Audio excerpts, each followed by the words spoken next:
오늘 동사 목사로 임직하는 안태환 목사님 소개를 잠깐 드리겠습니다. 안태환 목사님은 한국에 있는 엑치에서 신학 공부를 했고 또 미국에 와서는 센트럴 배프티스트 테올로지컬 세미너리에서 목회학 석사 과정 공부했습니다. 2002년도에 안태환 목사님 제가 한국에 엑치에 있을 때에 그때 만났습니다. 저는 설립하신 박사님 조교하면서 박사과정 하고 있을 때 그때 만났었는데 벌써 그렇게 한 20년 정도 된 것 같아요. 많이 바뀌었어요. 옛날 사진 못 보셨죠? 네. 지금도 얼굴은 괜찮게 생겼는데 그때는 몸도 괜찮았습니다. 네. 여기서 좀 웃어주셔야 되는데 지금과 같이 저렇게 이미 담임 목사의 포스를 가지고 있지는 않았습니다. 그때는 말랐어요. 마르고 얼굴도 뭐 지금도 잘생겼지만 그때는 더 잘생겨가지고 탤런트 소지섭 닮았었어요. 아무도 안 믿겠지만 정말 그랬어요. 근데 또 시간이 지나고 결혼하고 또 우리 사모님이 잘 해주니까 점점 하늘 높은지 모르고 겸손하게 이렇게 근데 하나님의 은혜 가운데서 또 어려운 시절들을 잘 넘기고 또 지난 4월 30일에 ECA 이반젤리컬 처치 얼라이언스에서 목사 안수를 받으셨습니다.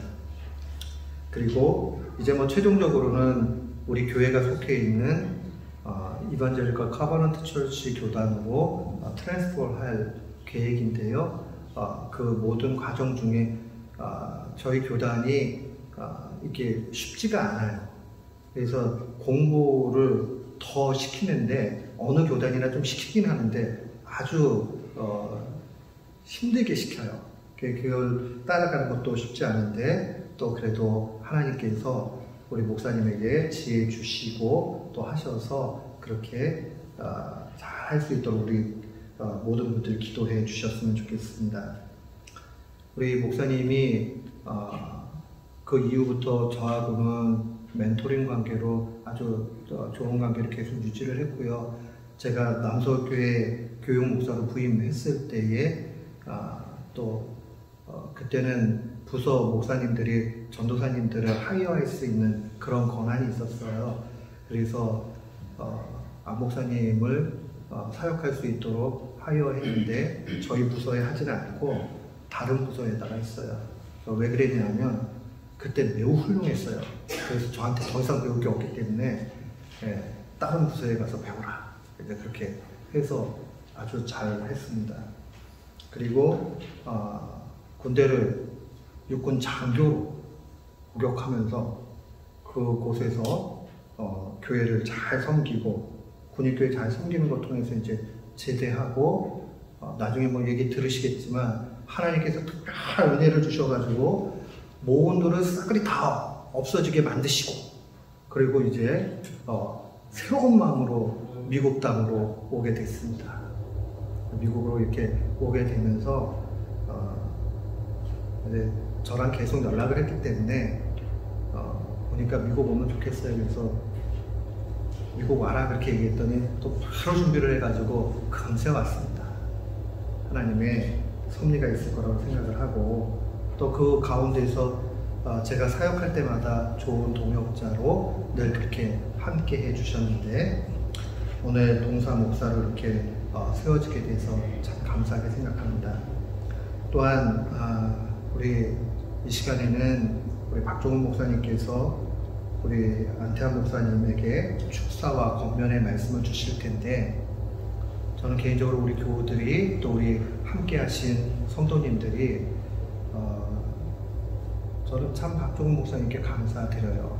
왜 그러냐면 저희 교단에서는 아주 훌륭하게 21년 동안 목회를 잘 하시고 은퇴하시고 또 연약한 교회를 함께 읽어갈 수 있도록 그렇게 해주셨고 한 번도 제가 목회하는 데 있어서 박 목사님이 불편하게 만드신 적이 없어요.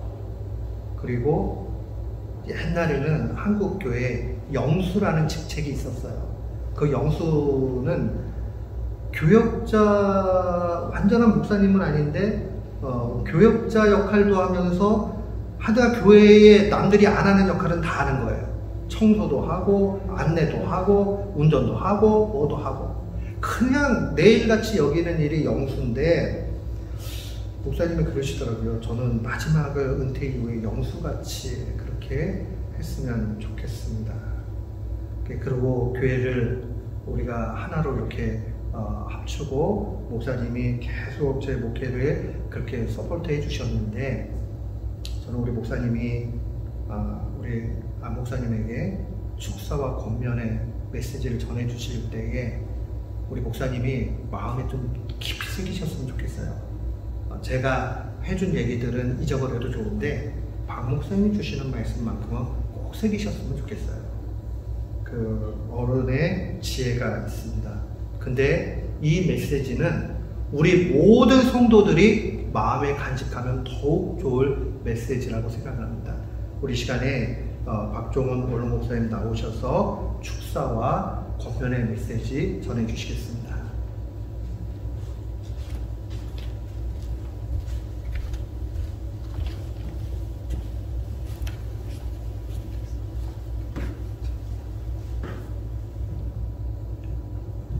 우리 성경 한 곳 읽겠습니다. 요한복음 21장 15절에서 17절까지 말씀입니다. 요한복음 21장 15절에서 17절까지 말씀 제가 봉독해 올리겠습니다.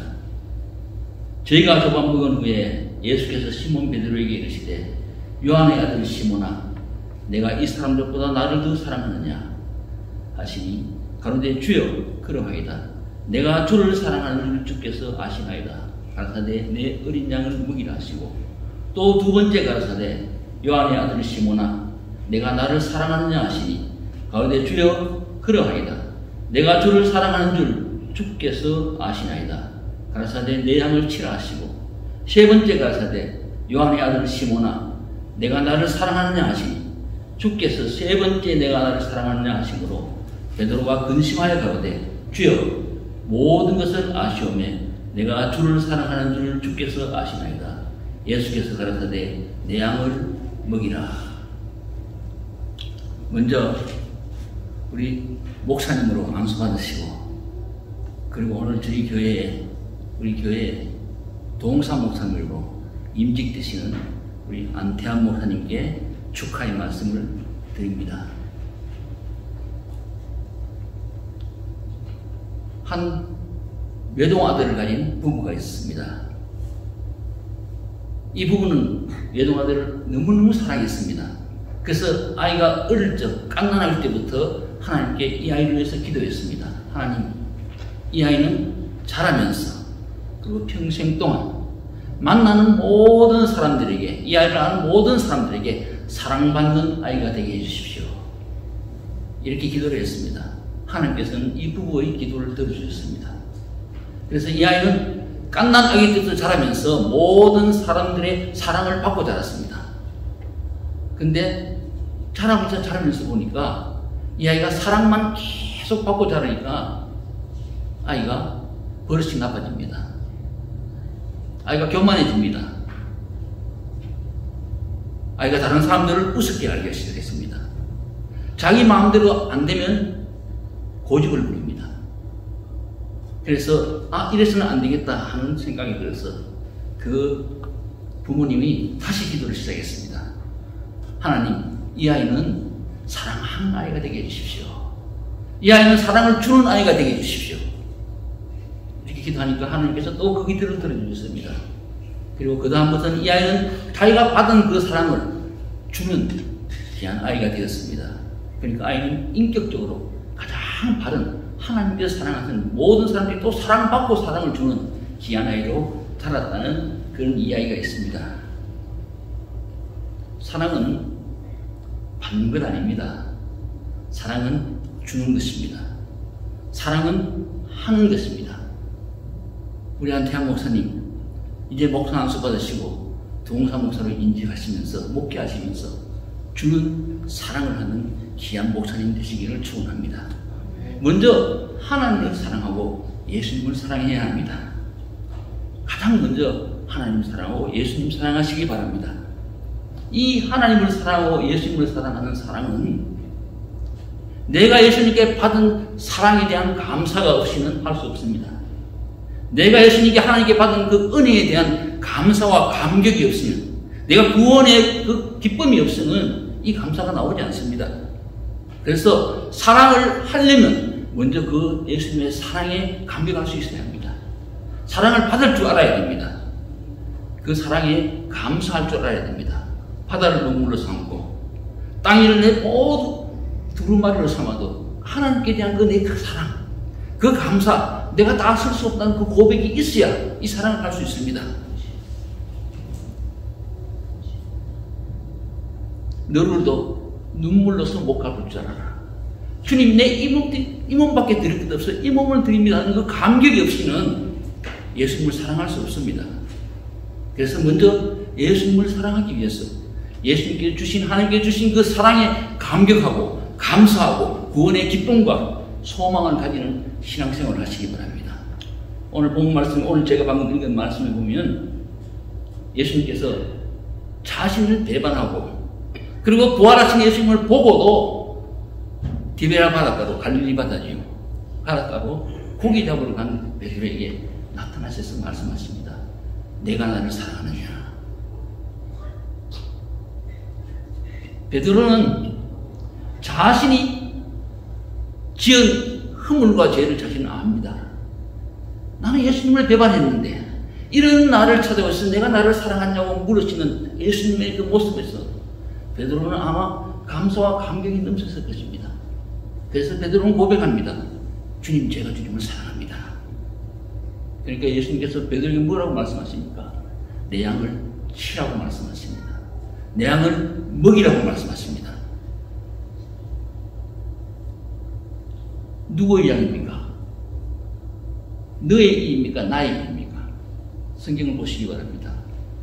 예수님의 양입니다. 베드로의 양이 아닌 예수님의 양을 치고 먹이라고 하십니다. 뭐로 치야 합니까?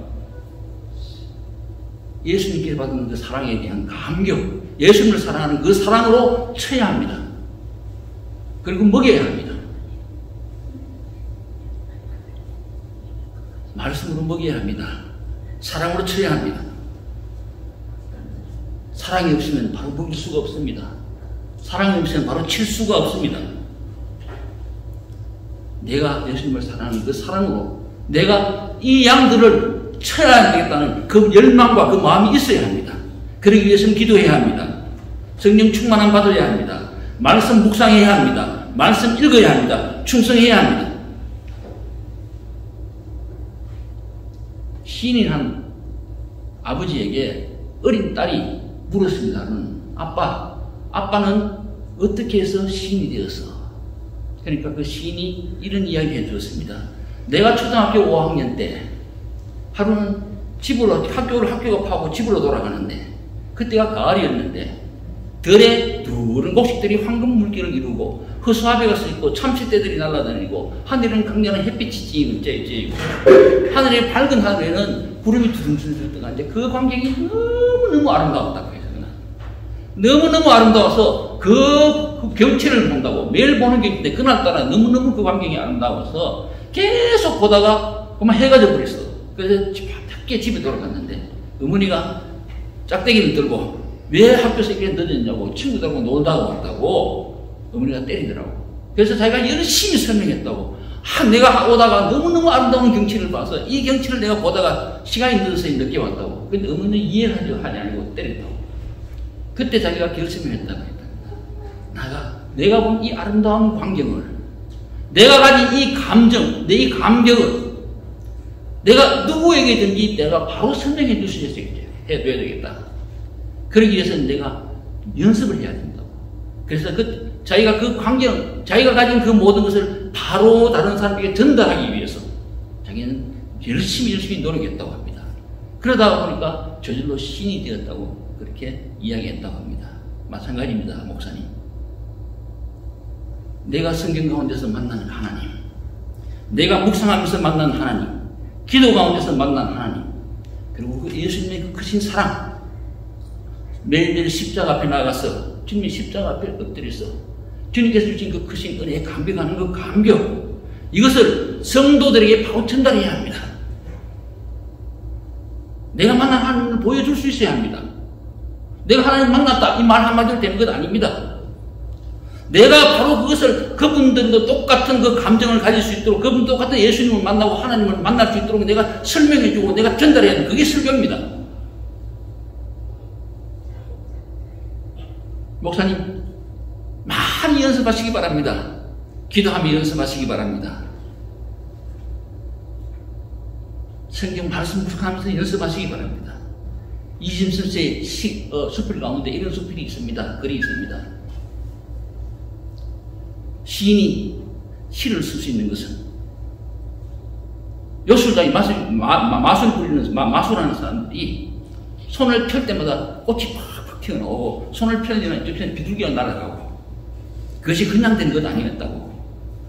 처음부터 어릴 때부터 연습하고 몇 때는 실패하고 하는 그 가운데서 어느 날 하루 그 연습이 쌓여서 손을 펴면 비둘기가 날아가고 손을 펴면 꽃이 나온다고. 시인도 마찬가지라고.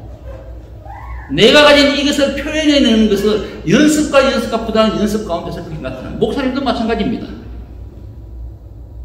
내가 가진 이 모든, 내가 만난 예수님, 내가 말씀 속에서 만난 그 감사와 감격과 그 은혜를 내가 표현해내면서 그 성도들에게 보여주고 성도들이 마음속에 같은 은혜를 갖게 하기 위해서는 부단한 노력이 필요합니다. 그 노력을 하시기 바랍니다. 그래서 하나님을 사랑하는 예수님의 사랑으로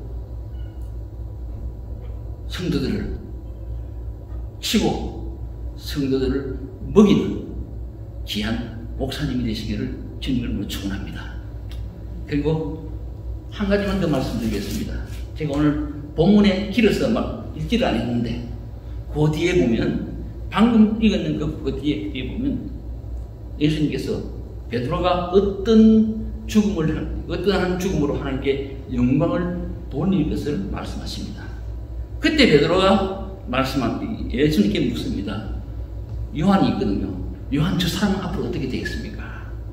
그러니까 예수님께서 22절에 뭐라고 말씀하는가 하면, 예수께서 가라사대 내가 올 때까지 그를 머물게 하고자 할지라도 내게 무슨 상관이냐, 너는 나를 따르라, 그렇게 말씀하십니다. 목회하시면서 다른 목사님과 비교하지 마시기 바랍니다. 아, 저 사람은 저런데 나는 왜 이러냐, 저 사람은 더 큰 교회를 하는데 나는 왜 작나, 비교하지 마시기 바랍니다. 비교하면 낙심밖에 안 됩니다. 비교하면 어떨 때는 교만밖에 없습니다. 교만 아니면 낙심입니다. 비교하지 마시기 바랍니다. 예수님께서 보실 때 요한은 요한대로 사명이 있고 베드로는 베드로의 사명이 있습니다. 요한은 요한이 가야 될 길이 있고 베드로는 베드로가 가야 될 길로 하나님께 영광 돌리는 길이 있습니다. 우리는 누구만 따라야 됩니까? 예수님 말씀대로 예수님만 따라야 합니다. 하나님만 바라봐야 합니다.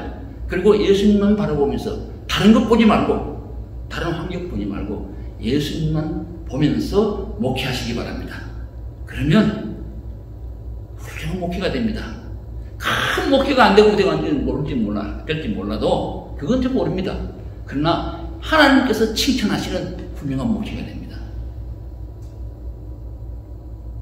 예수님을 사랑하는 그 사랑, 하나님을 사랑하는 그 사랑으로 양떼들을 지치고 양떼들을 먹이시고 다른 것 보지 말고 오직 예수님 한 분, 하나님 한 분 바라보면서 열심히 충성하는 목회를 하셔서 나중에 하나님 앞에 설 때 착하고 충성된 종이었다는 칭찬 듣는 우리 목사님 되시기를 주님으로 축원합니다.